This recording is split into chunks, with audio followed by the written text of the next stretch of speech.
초대교회 특징을 한마디로 말하면 성령이 역사하시는 교회, 성령 충만한 교회, 또 성령 충만한 성도들이 모인 교회 등등으로 표현할 수 있을 것입니다. 그런데 오늘 이 시대의 교회도 다르지 않습니다. 제가 말하는 이 시대의 교회는 진짜 교회를 말합니다. 주님이 머리 대신, 그리고 하나님의 은혜로 예수 그리스도 십자가로 죄로부터 자유한 구원받은 자녀들이 그 주의 몸의 지체로 구성된 교회는 성령이 역사하시는 교회고, 성령 충만한 교회며 성령 충만한 성도들이 지체가 된 그런 교회임에 틀림없습니다. 우리는 오늘 주신 말씀을 통해 초대교회, 성령이 다스리는 교회, 성령이 통치하시는 교회, 성령 충만한 교회의 특징들을 살피면서 우리 교회 공동체도 이런 특징들이 얼마나 분명하게 있는가를 돌아보면서, 가정도 마찬가지겠죠, 도전받는 시간을 갖기를 원합니다. 성령 충만한 교회는 우리가 지난 시간에 잠깐 보았습니다마는 아나니아와 삽비라를 통해서 성령이 교회를 공격했죠. 가장 중요한 부분을 공격했습니다. 교회의 가장 중요한 부분이 무엇일까요? 물론 보기에 따라서 다르게 이해하고 설명할 수 있지만 한마디로 성결입니다. 성결. 거룩성이죠. 하나님이 거룩하심으로 주의 백성들도 거룩하고 주의 교회도 거룩합니다. 그런데 사단은 아나니아와 삽비라를 통해서 그 거룩성을 공격했습니다. 어떤 학자들은 책을 읽어보면 초대교회의 그 순결성, 거룩성이 얼마나 예민하고 순수했던지, 아나니아와 삽비라의 죽음을 성령이 치셔서 죽었다라고 표현하지 않고 자기 자신의 죄가 공동체에 들켰기 때문에 드러남으로 그것이 너무 부끄럽고 충격받아서 심장마비를 일으켜서 죽었다, 이렇게 이해하는 학자들도 있습니다. 물론 성경이 성령께서 치셔서 죽었다는 것 분명합니다만 그 학자가 설명하는 것도 참고로 할 필요가 있습니다. 심장마비로 부끄러워서 죽은 것은 아니겠습니다만 그만큼 초대교회는 순결했습니다. 이 나라도 그렇지 않습니까? 정치하는 인간들, 국회의원들이 모두가 다 순결하고 모두가 다 털어서 먼지 나는 자가 없다면, 털어서 약간 먼지가 나면 부끄러워서 막 국회에 있지를 못할 것입니다. 저는 과거에 무슨 누군지 청문회 할 적에 기본적으로 다 알고 있는 것들이 있죠. 그게 뭡니까? 위장전입. 부모 입장에서 자식, 저는 그게 아주 가벼운 것으로 지금 되었습니다만, 저는 그런 모습을 보면서 그래도 나라를 위해 정치하는 그 지도자들이 자기 아들이 죽을 입장에 있을 때 그것 불의를 저질러서 살게 했다라고 하는 것은 부모가 그럴 수도 있겠다라고 이해합니다만, 학교도 좋은 데 보내려고 사실 대단한 것 아니잖아요. 그런 어떤 부정까지 작은 것이지만 저지른 자들이 하나도 아니고 그냥 일반적이죠. 이 나라는 끝났다. 신학이나 다 나쁜 짓 하고 돈 떼먹고 권력에 의해서 해먹고 하니까 그런 짓을 해가 드러나도 부끄러운 줄 모릅니다. 법에 의해서 저촉받아도 법정에 나오라 그래도 지 맘대로 나가지도 않고,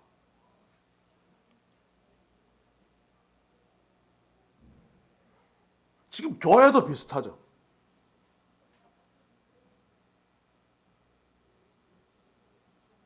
목사들이 성범죄를 저지르고 재판에서 실형이 떨어졌는데, 물론 집행유예로 끝났습니다만, 교회에서 떠나지 않고 그냥 계속 목회합니다. 내만 그러나 그래서 오늘 이 시대 대부분의 교회들, 타락한 교회들은 성령이 역사하시는 교회가 아닙니다. 그래서 궁극적으로 예수 그리스도의 피 묻은 십자가가 없습니다. 그러니 그것을 대신해서 무슨 상품이 있어야지 손님들을 끌고 다닙니까? 그렇죠? 그래서 십자가 대신 대체 상품들이 축복, 이상한 것들 수많이 끌고 들어와서 강대상에 진열해 놓고 장사판을 벌이고 있는 거죠. 그래서 오늘 성령이 역사하시는 교회라고 하는 제목은 사실은 심각한 제목입니다. 진짜 교회, 가짜 교회를 구분하는 기준이 되죠, 기준. 근데 우리 한국 교회는 성령 충만한 교회, 성령이 역사하시는 교회. 저도 어릴 적부터 신앙생활 하면서 부모 따라 성령 집회 수없이 다녔지만 그런 줄 알았습니다. 막 이러고 이게 성령 충만한. 아닙니다. 그렇죠? 기본적으로 성령은 진리의 영입니다. 제가 늘 이야기합니다만 성령 충만은 말씀 충만이고, 그리고 성령은 거룩한 영, 성결의 영입니다. 그래서 성경에도 보시면 헬라어로 성령을 설명할 적에 푸뉴마, 뭐뭐의 성결, 데우 푸뉴마티, 하나님의 성령, 하나님은 거룩한 분이시죠. 그리고 하기요, 푸뉴마티 하기요, 거룩한 영. 거룩하다는 것은 죄와 싸운다는 뜻입니다.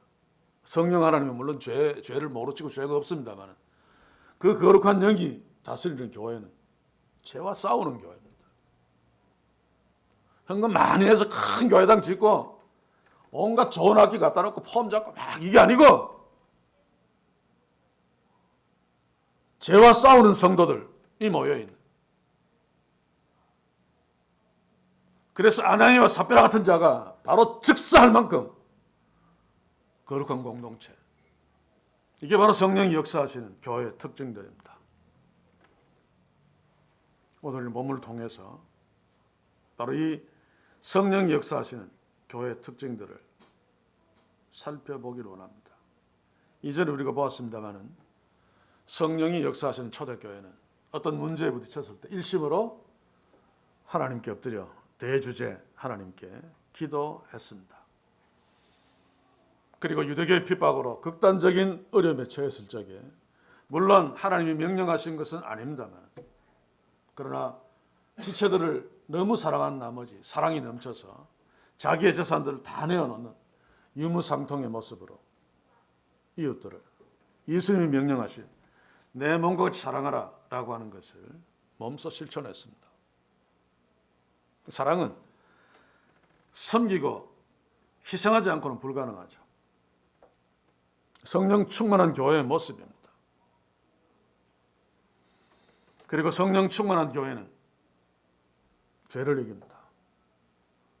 성령께서 아나니와 삽비라 같은 그런 성령을 속이는 범죄를 그냥 두지 않죠. 그래서 우리는 아나니와 삽비라가 죽은 사건을 보면서 참 많은 도전을 받아야 됩니다. 제가 어떤 설교자의 설교를 들었습니다. 아나니와 삽비라와 똑같이 오늘 이 시대에도 성령이 적용시킨다면 지금 우리 교회에 과연 살아남아 있을 자가 몇 명이나 되겠는가? 그래도 아나니와 삽비라는 거지요. 제법 부자일 것 같은데 자기의 재산의 반, 상당 부분을 그래도 헌금했습니다. 거짓말한 게 있으면 문제지만 우리는 못 그러잖아요. 그래서 아나니아 삽비라의 사건은 오늘 이 시대 교회들을 향해서, 우리를 향해서 강력한 도전을 줍니다. 그에게 재산을 반띵해서 하나님께 헌금했는데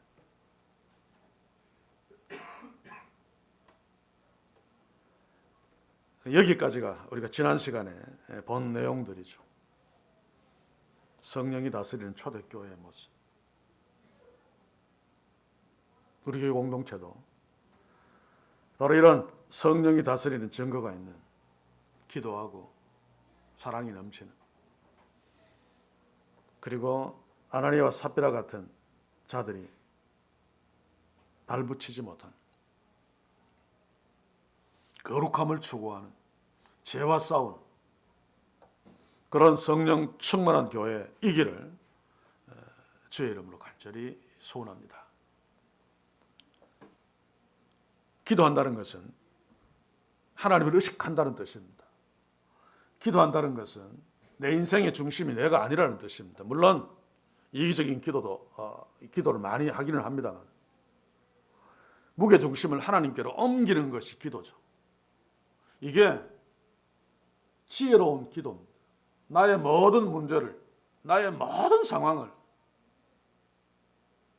하나님께로 옮기는 것. 하나님께 맡긴다는 말이 바로 그 말이죠. 그래서 기도한다는 것은 바로 믿음입니다. 믿음이 없이는 기도할 수 없습니다. 물론 믿음 없는 기도 많이 하고 있습니다. 오늘 시대에. 그러나 진짜 하나님의 귀에 대고 하는 기도는 하나님을 믿는 믿음이 없이는 할 수 없습니다. 우리 교회 공동체는 제가 마음이 좀 무겁기는 합니다. 오프라인으로 새벽 기도도 모이지 못하고 또 뭐 금요 기도회, 철야 기도회 예전에는 다 했었는데 수요일날 모임도 소수가 모이고 그럼에도 불구하고 저는 그것에 크게 어떤 문제를 삼지 않습니다. 온라인을 통해서 매일의 말씀 묵상을 하며 또 수요일날도 다 마찬가지죠. 우리 성도들은 개인적으로 가정에서 주의 몸된 교회를 위해서 또 개인을 위해서 어떤 어려움에 처했을 적에 따로따로 있지만 일심으로 우리 하나님께 기도하기를 멈추지 않는 교회인 것을 믿습니다. 기도합시다. 주의 성령의 능력이 역사하는, 내가 지금 기도 생활을 하고 있지 않다면 오늘 성령이 역사하시는 교회, 바로 주께 기도하는 교회임을 기억하면서 도전받을 수 있길 바랍니다. 또 한 가지 본문에 들어가기 전에 성령이 역사하시는 교회는 사랑, 우리 앞에서 유무상통을 보았습니다만 저는 오히려 요한복음 13장 15절 17절을 제시하기를 원합니다. 예수님이 가르치신 사랑이죠. 내가 너희에게 행한 것 같이 너희도 행하게 하려 하여 본을 보였노라. 예수님이 직접 본을 보여주었습니다. 내가 진실로 진실로 너희에게 이르노니 종이 상전보다 크지 못하고 보냄을 받은 자가 보낸 자보다 크지 못하니 너희가 이것을 알고 행하면 복이 있으리라.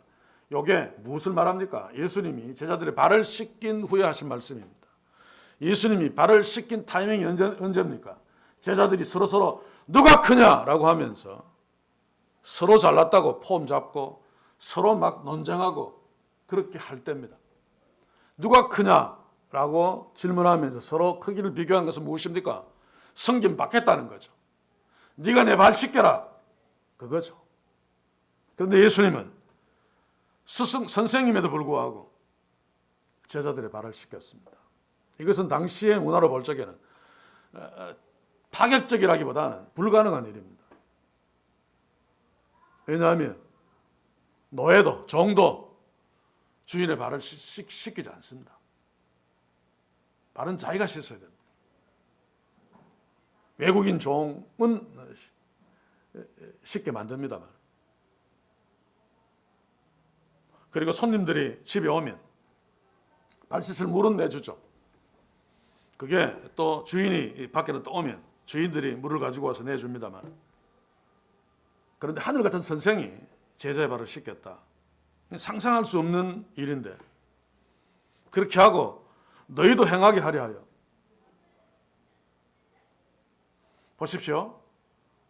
종이 상전보다 크지 못하고 보냄을 받은 자가 보낸 자보다 크지 못하니 예수님은 보낸 자입니다. 물론 하나님께로부터 보냄 받은 자입니다만, 그리고 보냄을 받은 자는 제자들입니다. 그러면 제자들이 작은 자이기 때문에 보낸 자 예수님의 발을 씻게 됩니다. 그런데 이것이 역전되어져 있습니다. 지금 예수님은 주의 제자들의 사고방식 속에서 역전, 아주 비상식적인 행위를 하면서 이대로 하라라고 하는 거죠. 오늘 있어도 마찬가지입니다. 교회 공동체 안에서 가진 자, 그리고 사회적인 신분이 높은 자, 교회 안에서는 다 평등합니다만 그래도 직분들을 가지고 있는 자, 이런 자들이 그렇지 못한 자들을 섬기는 것, 이게 주님의 뜻이고 이게 성령 충만한 교회고 이게 주의 몸된 교회입니다. 그런데 아니잖아요.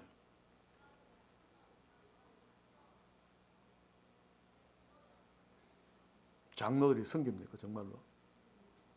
목사들이 정말로 낮은 자들, 가난한 자들, 교회에서 아무것도 그런 섬깁니까? 오히려 자리 따로 만들어 놓고 섬김 받고 있잖아요. 그래서 일반 성도들이 장로에게 약간 좀 예의에 어긋난 일을 했다면 이 교회는 장로의 권위도 없나? 장로의 권위가 어쩌고 목사의 권위가 어쩌고. 인간의 권위를 덜먹이는 것은 주님의 권위가 없다는 결정적인 증거들입니다. 처적인 죄인이 그죠? 그것도 내가 어떻게 해서 죄로부터 자유하고 구원받은 것이 아니라 하나님의 아들이 죽으심으로 대신 죄 받으심으로 겨우 하나님 앞에 의롭다함을 받고 거룩한 공동체의 지체가 되었는데 부끄러워서도 그런 말을 못하겠습니다. 그 은혜를 아는 자는 겸손할 수밖에 없죠. 그런데 무슨 인간이 만들어 놓은 조직에서 공부하고 무슨 절차를 밟아서 목사 안수 받았다고 해서 목사의 권위가 어쩌고, 참 우스운 일입니다. 우스운 일. 그런데 그게 일반적으로 통하고 있습니다. 성령이 역사하시는 교회, 성령이 역사하시는 교회. 오늘 이 시대 교회들은 정말로 성령이 다스리고 있는가? 아니면 종교적인 어떤 방법들을 통해서 출세하고 자신의 인간의 어떤 욕망을 채우기 위해서 조직을 만들고 인간 조직을 통해서 사실은 성령을 배제한 채 그렇게 교회들이 서가는 거예요.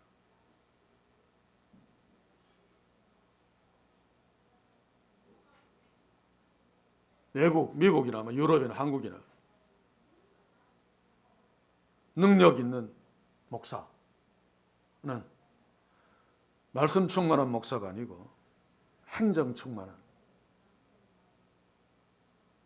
정치 충만한 목사입니다. 조직을 잘 다루고 그래서 조직을 막 조직해서 막 키워내고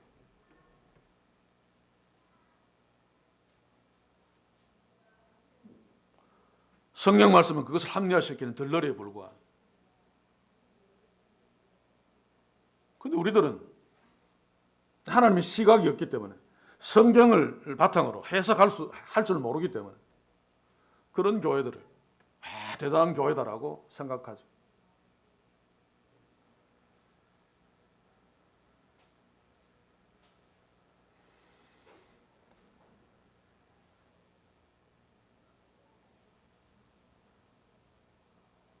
우리는 때로 세족식을 하기도 합니다만 예수님이 그것 하라고 제자들의 말을 시키신 것이 아니죠. 진짜 섬겨라. 진짜 나던 자가 돼서 섬겨라. 바로 이것이 성령으로 거듭난 자의 교회 공동체 안에서건 바깥에서건 아주 분명한 특징들입니다. 우리 교회 공동체는 하나님을 향한 살아있는 기도가 넘치고 또 지체들을 향한 예수님이 본을 보여주신 대로 섬기는 사랑이 넘치는 교회 공동체인 줄 믿습니다. 그 교회 공동체의 완성도가 더 높아지기를 주의 이름으로 간절히 소원합니다. 이제 본문으로 갑시다. 사도들이 손으로 민간에게 표적과 기사가 많이 되매 믿는 사람이 다 마음을 같이하여 솔로몬 행각에 모이고, 성령 충만한 교회는 이 솔로몬 행각에 왜 모였습니까? 복음을 전하기 위해서입니다. 그 이전에는 유대교가 두려워서 유대교 교도 인척하려고 베드로와 요한이 유대교의 기도 시간에 성전으로 기어 올라갔죠. 그 중간에 성령께서는 안전병기를 통해서 성전으로 기어 올라가는 것을 막으시고 안전병기를 통해서 나사렛 예수 그리스도를 다시 기억하게 하고 그 능력을 의지하게 하여 솔로몬 행각으로 가게 해서 예수님이 명령하신 땅끝까지 내 증인이 되라라고 하는 그 명령에 순종하는 복음을 전하는 성령 충만한 교회는 말씀 충만한 교회라고 했죠. 그 말씀은 결국 입으로 전파되게 되어 있습니다. 저는 교회의 조직적인 어떤 전도 행위를 한 번도 권장한 적이 없고 또 그것에 많은 문제가 있다고 생각하는 사람입니다. 길거리 가면서 전도지 막 뛰고 혹시 초대교회나 이 시대에 복음이 처음 들어올 적에 그런 방법들은 어떨지 모르겠습니다만 지금은 사람들이 다 결국 내가 먼저 거듭난 자로서 하나님의 말씀의 능력을 충분하게 체험하고 그 복음의 능력, 그 복음에 대한 은혜, 복음에 대한 감사함을 알면 각자 있는 곳에서 적절하게 주어진 시간에 그 복음을 전할 수밖에 없다. 무슨 전자기기 하나 사가지고 사용하다가도 이게 막 대단하게 성능이 좋고 막 좋으면 자기 친한 친구에게 그거 얘기하잖아요. 복음은 영원한 생명을 주는, 영원히 죽을 것을 살려내는 그런 기기나 마찬가지입니다. 이거 광고하지 않는 것은 불가능하죠. 그렇지? 그런데 그렇지 않다면, 그런 어떤 마음이 없다면 먼저는 나에게 이런 위대한 복음의 능력이 있는가를 먼저 물어봐야 됩니다. 복음은 성령이 들어오셔서 거듭나게 하는 능력이죠. 복음을 듣고 그 성령이 우리 속에 계신다면 그 복음을 전파하게 되어 있습니다. 전파라고 하는 말은 큰 소리로 외친다는 말입니다. 광고한다는 말입니다. 그런 관점에서 우리는 도전받아야 됩니다. 이 시대가 그렇게 하기 쉬운 시대가 아니죠. 그래서 저는 개인적으로 소곤소곤 복음 전하기를 원합니다. 친한 친구나 맨투맨이죠. 그것도 적절한 시간을 찾아서 한참 고민을 하고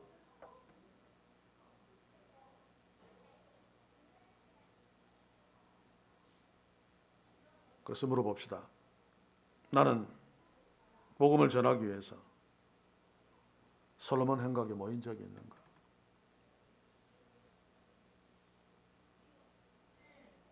나는 성령이 없는가? 거듭나지 않은가가 아니고 우리는 하나님의 자녀, 성령 받은 거듭난 자임에 틀림없습니다. 그렇다면 솔로몬 행각에 모여 복음을 전하는 그 하나님의 사명에 대한 직무유기를 우리가 하고 있는 것으로 이해하면 될 것입니다. 직무유기 하지 맙시다. 교회가 전투지를 만들어서 그렇게 하지 않는다고 해서 이것이 별로 중요하지 않은 것으로 이해하면 곤란합니다.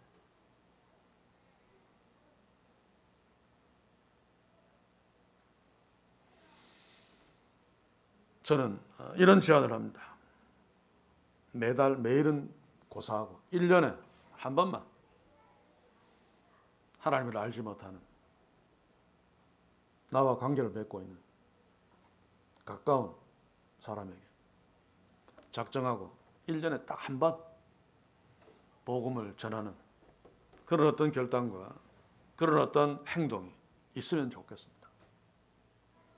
성령 충만한 교회는 믿는 사람들이 다 마음을 같이하여 솔로몬 행각에 모이고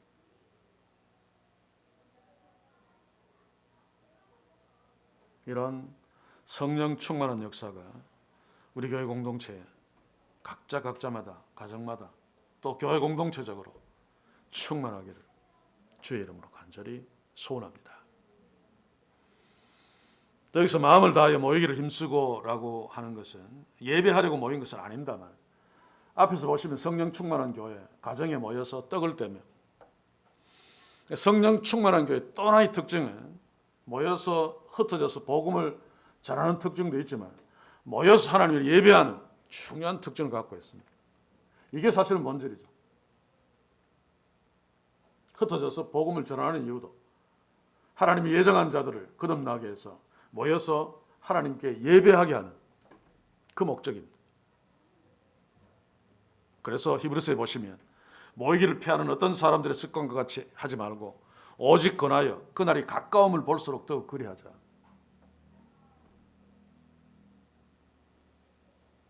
모이기를 힘써야 됩니다.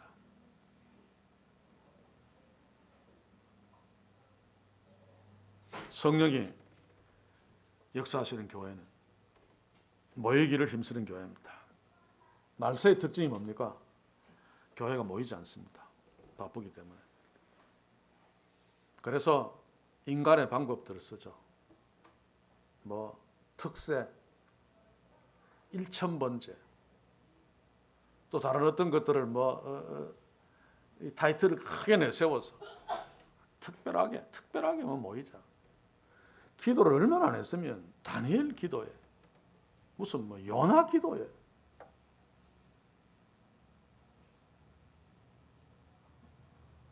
저는 그런 어떤 타이틀로 막 모여가지고 기도한다고 막 하는 모습 보면 슬픕니다.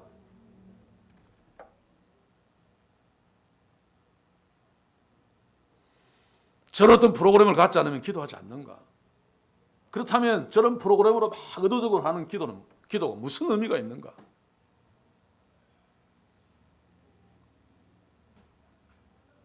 기도는 호흡이라면서요. 그런데 그런 기도에서 막 흡하고 빵꾸 나도록 호흡하면서 평소에는 호흡하지 않는.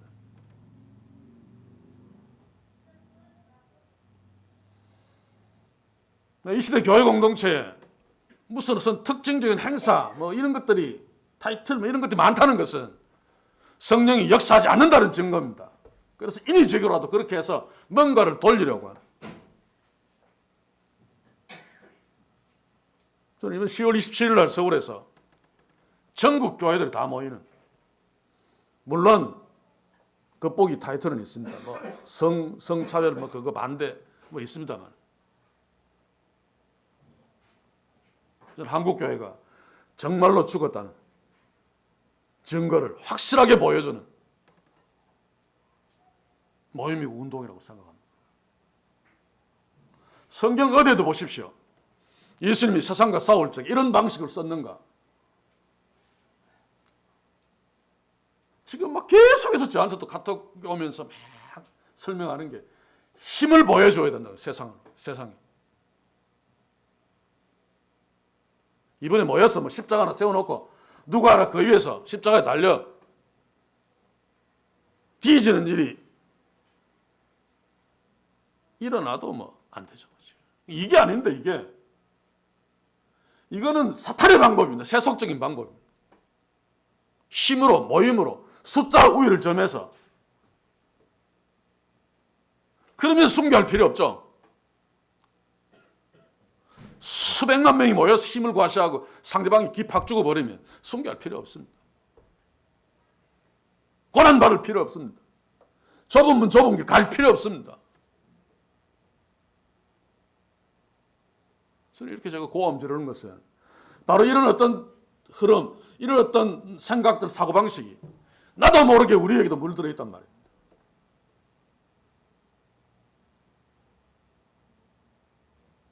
성령 충만하면서 사실은 사탄 충만이죠. 우리가 그만큼 위기 속에 있습니다.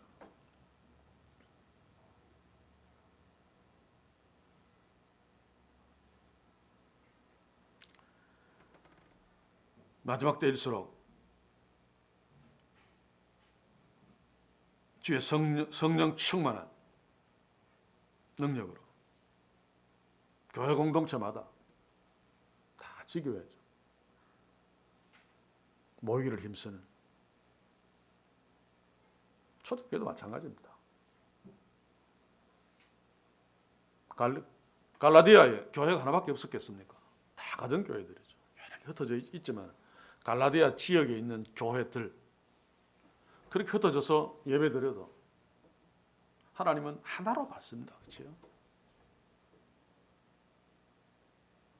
그치, 부활절, 연합 예배, 그래서 막 모여서 막 세과시 하지 않아도 됩니다. 그렇게 해야지 하나님이 편하게 한 번에 예배를 받고, 막 흩어지면 하나님은 골 아파서 예배 받기 힘드니까. 그 다 물리적인 세과시죠.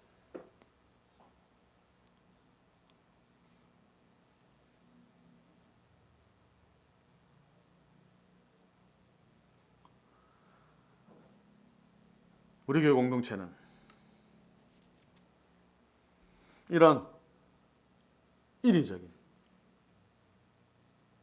성령 충만에 속지 않는 진짜 성령이 역사하시는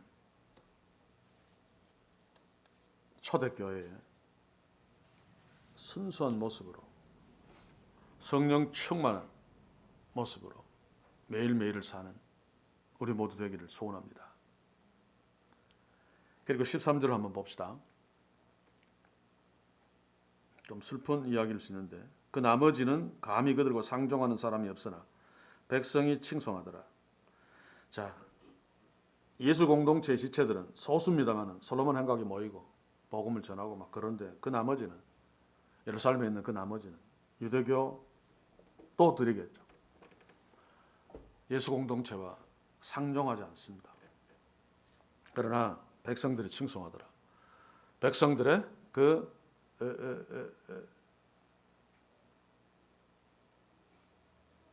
뭐라 그래야 됩니까?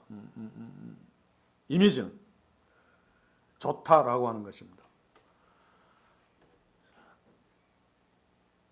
지금 이슬람이 있는 동네에 만약에 예수 믿으면 거의 죽죠, 그죠? 살아 있어도 직장 못 구하고 장사 절대로 못 하고 공공장소에 모임 절대로 못 갑니다. 다시 말하면 세상에서 격리되는 거나 마찬가지죠. 모든 권리들이 박탈당합니다. 당시의 초대교회, 특히 예루살렘에 있는 초대교회도 마찬가지였습니다. 좀 더 심했다고 볼 수 있죠.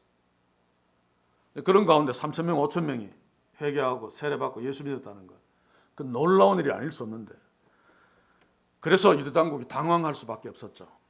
그러나 이런 자들도 디아스포라는 많이 흩어지고 상당수의 사람들이 교회 공동체에 함께 있지 못했습니다. 쉬운 일이 아니니까. 진짜 성령이 다스리는 교회, 성령으로 거듭난 성도들은 사회로부터 왕따당하는, 예수 믿는다는 이유 때문에. 세상은 이만큼 교회를 싫어합니다. 그러니 교회를, 성도들의 공동체, 성도는 구별된 자들이죠. 세상과 구별돼야 됩니다.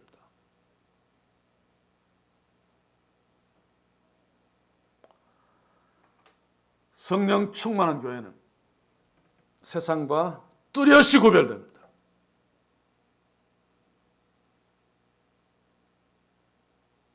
제가 예전에 책을 읽다가 영어 책입니다만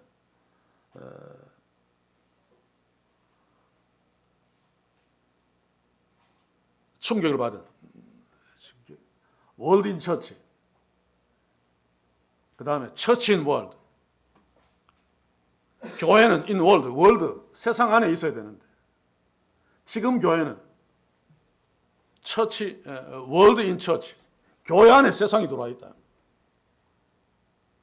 똑같은 단어지만 뜻은 완전히 다르죠. 세상 안에 교회가 들어가서 하나님 나라의 영향력을 끼치면서 전진해야 되는데 지금은 교회 안에 세상이 들어와서 교회가 세상과 똑같이 되어버린, 지금 그렇잖아요.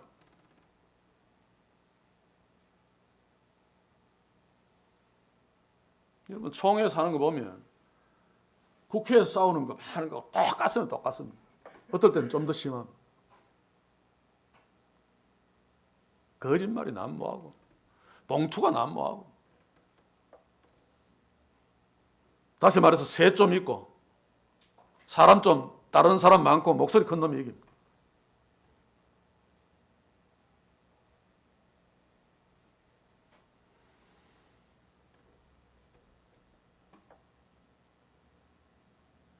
자, 우리에게 물읍시다. 자기 자신에게.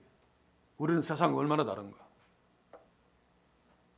물론 세상 가운데 살기 때문에 비슷한 어떤 문화 다 그렇습니다. 그런데 적어도 한 가지는 달라야 됩니다. 가치관.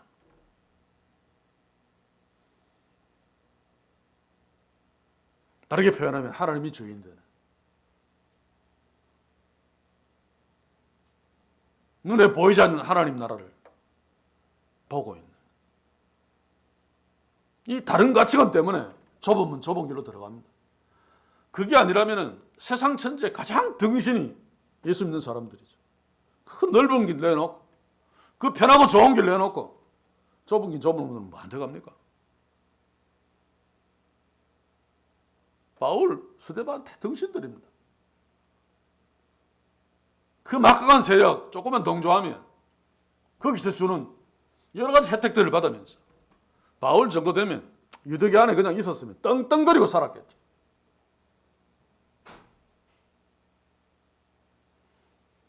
근데 쉽게 얘기하면 죽을 고생하다가 죽었습니다.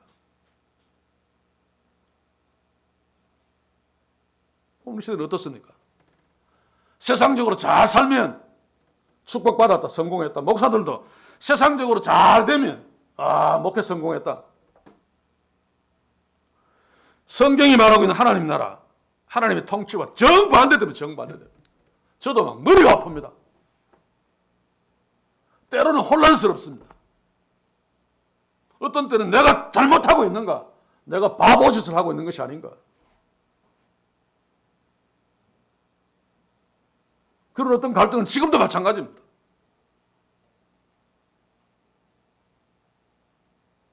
사랑하는 성도 여러분, 나는 성령이 내 속에 계시는, 성령 충만한 삶으로 세상과 뚜렷하게 구별되는가? 구별되면 하나님을 알지 못하는 세상들도 칭찬합니다. 속으로는 백성이 칭송하더라. 예수님은 이렇게 말씀했습니다. 마태복음 5장 16절에 보시면 이같이 너희 빛을 사람에게 비치게 하여 저희로 너희 착한 행실을 보고 하늘에 계신 너희 아버지에게 영광을 돌리게 하라. 기독교라는 종교가 다른 종교에 비해서 힘이 있는 것은 행동이죠. 삶입니다. 삶. 그런 삶 말고 절에 가서 막 부채나 깨뜨리고 길에서 중이 막 시조하는데 꿇어 앉아서 그에 막 안수 막 하고 이런 행동 말고 정말 성경이 말하는 성경에 막 우상들 다 깨부시고 구약 요즘 우리 큐티하는 이제는 에레미야 애가로 넘어갔습니다만, 그래서 내가 절에 들어가서 우상 깨뜨리는데 막 믿음으로 목숨 내걸고. 그렇게 설명이 됩니까? 당시에 이스라엘은 그 자체가 하나님 나라고 그 자체가 교회입니다. 우리가 거기에 맞추어서 우상을 타파하려면 교회 안에 있는 우상을 타파해야 되죠. 오늘날 살아있는 목회자들이 우상인 경우가 얼마나 많습니까? 제가 늘 지적합니다만 어느 교회 하면 목사밖에 생각 안 나죠. 그게 주님의 교회인데 아무개의 교회, 아무개의 인간의 이름으로 대표됩니다. 교회가. 죽었어도 그 이름이 계속 거기에 따라다니는 주님의 교회 아닙니다. 그냥 단적으로 이야기하면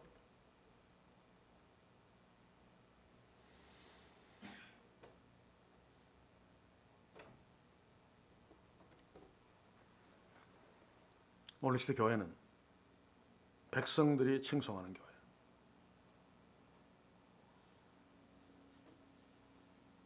그냥 옛날과 비교하면서 정리를 하겠습니다.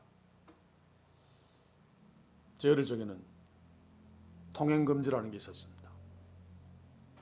걸리면 파출소에 곧 들어가서 있다가 그 다음날 돼야 나온. 어떤 경우에는 지금 제가 하도 오래서 기억이 잘 안 나는데 방범대원이라는 것도 있습니다. 그래서 막 12시 지나면 골목골목 다니면서 사람들이 막 도망가고 숨겠죠. 그 호랑이 불어서 잡아서 범죄를 방지하기 위한 것이겠습니다만. 근데 같은 동네에서 목사님, 장로님들이 혹 야통을 어길 수 있습니다. 근데 거기는 옛날엔 지금과 달라서 빤하기 때문에 칠성파주소 그러면 칠성동에 있는 두세 개의 교회 목사님, 장로님들을 다 압니다. 그럼 장로님이십니까? 보내줍니다. 안 잡고. 최소한 범죄 저지를 사람이 아닌 것으로 믿는 거죠. 그래서 그 당시에는 과거의 초대교회도 보면 요세푸스 기록에 의하면 예수 믿는 사람들 거짓말 안 하더라, 정직하더라 라고 하는 세상의 인정이 있었습니다. 당시에도 예수 믿는 사람들 정직하다, 거짓말하지 않는다 라고 하는 것을 인정받았습니다. 지금은 정반대 아닙니까? 그렇죠?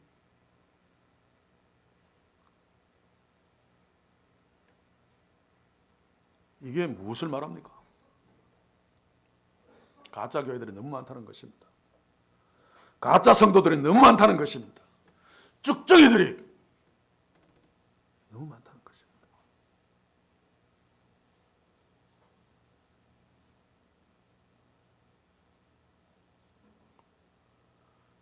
우리를 돌아봅시다. 우리는 삶으로 세상 사람들이 우리의 착한 행실을 보고 저 사람 예수 믿는 사람 맞구나. 예수님의 제자가 맞구나. 그러면서 자신들은 믿지 않지만 대단해 라고 하면서 하나님께 영광을 돌리는 그 자녀가 세상으로부터 인정받으면 그의 아버지인 하나님은 영광 받습니다. 그런데 우리는 정반대입니다. 정반대 것이요. 한국을 대표한다는 교회들이 하는 꼴들을 보면 그래서 계속 세상에 공격의 대상이 되고 있잖아요.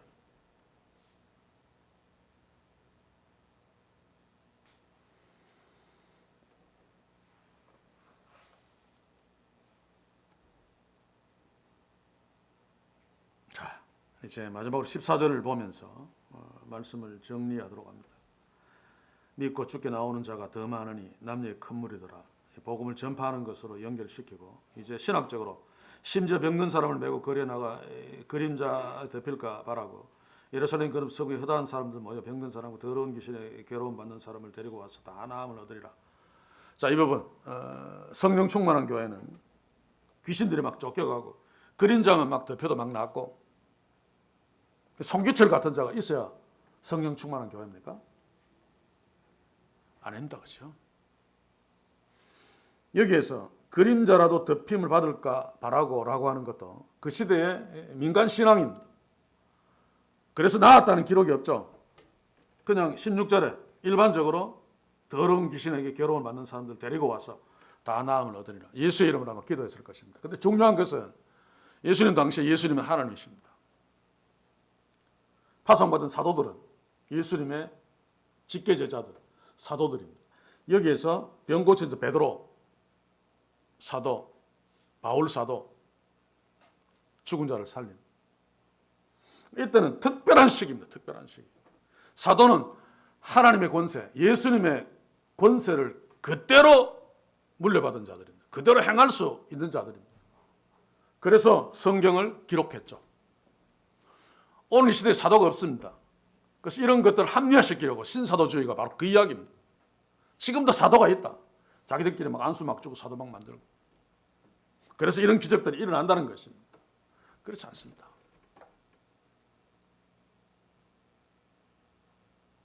일반적으로 이런 것들을 부인하는 자들은 방언 연사나 이 신유 연사는 끝났다라고 이야기합니다만 저는 주님 오시는 그날까지 계속된다라고 믿습니다. 성경이 그렇게 말하기 때문에. 그러나 이렇게 빈말하지 않습니다.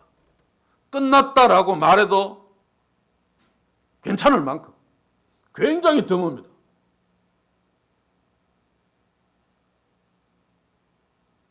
그래서 제가 야고보서 5장 14절 16절 가지고 오늘 교회들이 잘못 이해하고 성령 충만한 교회들 잘못 이해하고 있는 부분들을 한번 얘기하고 말씀을 마치기를 원하는데, 자, 거기에 보십시오. 고대 사회에서 병드는 것은 정말로 위험합니다. 상당수는 죽기 때문에 가벼운 병이라 할지라도. 자, 그런데 너희 중에 병든 자가 있느냐? 저는 교회 장로들을 청할 것이요. 아니죠. 신유의 은사를 받은 자들을 청할 것이. 그러면 한 방 놓으면 바로 낫는데 죽으라도 막 살리는데.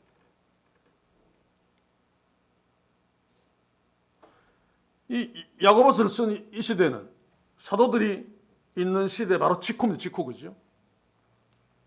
이 야고보는 사도가 아닙니다. 예수님 동생이죠. 만약에 오늘 이때 이 야고보가 교회에 편지를 썼다면 내 중에 병든 자가 있느냐? 유능한 의사가 있는 대형병원으로 갈지어다. 그리고 함께 기도해라. 아마 이렇게 표현했을 것입니다. 저는 책을 쓰면서도 하나님은 마지막 때에 갈수록 신유연사와 대체할 수 있는 아주 뛰어난 의료기술과 병원들을 우리에게 주셨다.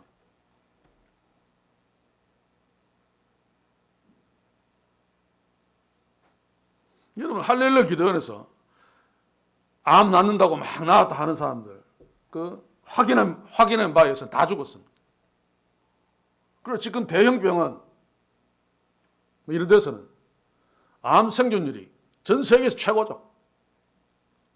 50%가 5년 이상 생존하는 자가 70%가 되는가?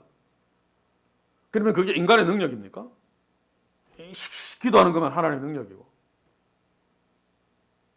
신유 연사는 하나님이 치료하신다라고 하는 건데, 신유라고 하는 것이 몇 가지 특징이 있습니다. 바로 100% 나와야 됩니다.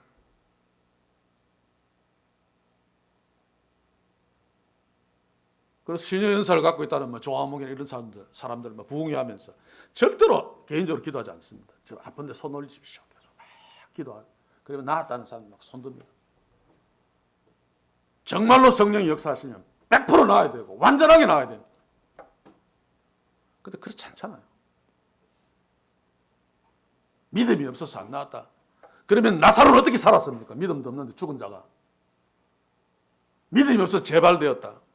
말도 안 되는 소리 해서 전부 종교 사기꾼들입니다. 근데 이런 자들이 오늘 시대 교회에서 성령 충만한 목회자로 칭송받고 그런 분위기라면 그렇게 이해하고 막 추앙해주는 성도들이 다 공범자들이죠. 우리는 하나님의 말씀 앞에 바로 서서 이런 것으로부터 자유할 수 있어야 됩니다. 성령 충만한 교회는 진리 충만한 교회입니다. 성령 충만한 교회는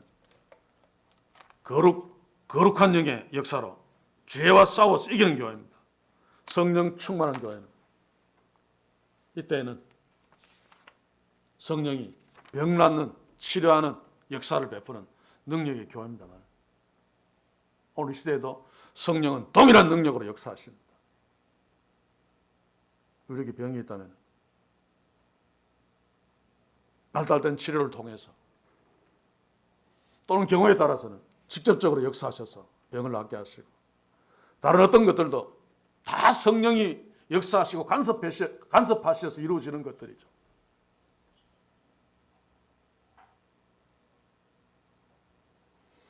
여러분 지금 사도행전의 역사가 오늘날도 그대로 일어난다라고 한다면 죽은 자가 살아나야 됩니다. 죽은 자를 살릴 수 없다는 것은 제가 아까 이야기했듯이 사도시대에 지나가는 특징입니다. 특징. 죽은 자를 살린 자 신약교회에서 예수님과 사도밖에 더 있습니까? 지금 신사도주의도 죽은 자를 못 살립니다. 속지 맙시다. 오늘 이 시대에 성경 아닌 성경들이 난무하고 목사 아닌 목사들이 난무해서 하나님의 진리가 아님에도 불구하고 진리처럼 받아들이는, 그래서 성령이 역사하는 교회가 아니라 성령처럼 위장된 사탄이 역사하는 교회, 대한민국에 판치고 있는 이 판에 저와 여러분들은 한 사람 한 사람 성령이 계시는 거룩한 성전이고 또 이 교회 공동체도 성령이 역사하시는 주님이 머리 되신 교회라고 믿을진데 오늘 본문에서 나타난 이런 것들과 상반되는 것들을 우리가 예민하게 경계하면서 의식해야 되는, 특별히 여러분들은 저의 감시자가 돼야 되고 저도 여러분들의 감시자라는 용어가 좀 잘 안 맞습니다만 서로 체크해 주면서 성령 충만한 성도, 성령 충만한 교회로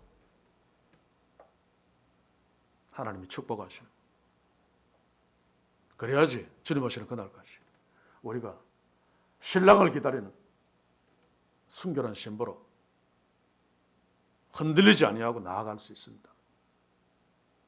이게 진짜 축복이죠. 저와 여러분들 이 교회에 이런 진짜 성령 충만한, 성령이 다스리시는, 성령이 역사하시는 교회인 진짜 축복을 누리는 우리 모두 될 수 있기를 주의 이름으로 간절히 소원합니다. 기도합시다. 주여, 이 교회 공동체 성령께서 거듭나게 하신 자들이 모여있는 아름다운 주님의 교회 공동체인 것을 믿습니다. 그러나 그럼에도 불구하고 우리가 연약한 인간이므로 성령이 역사하시는 그 역사하심에 순응하며 잘 따라가지 못하는 문제들, 연약함들이 있습니다. 오늘 말씀을 통해 확인하며 도전받음으로 성령이 역사하시는 분명한 증거들을 풍성히 갖는 더욱 복된 교회로 설 수 있도록 한 사람 한 사람 주의 말씀 앞에 신실하게 서서 도전받으며 또한 담대해지며 새로운 결단들을 하며 또한 그것들을 삶에 구현시키는 복됨들이 주의 성령의 강력한 역사로 이 교회 공동체에, 우리의 가정에, 한 사람 한 사람의 삶 속에 이루어지기를 소원합니다. 주여 이렇게 축복해 주시옵소서. 예수님의 이름으로 기도하옵나이다. 아멘.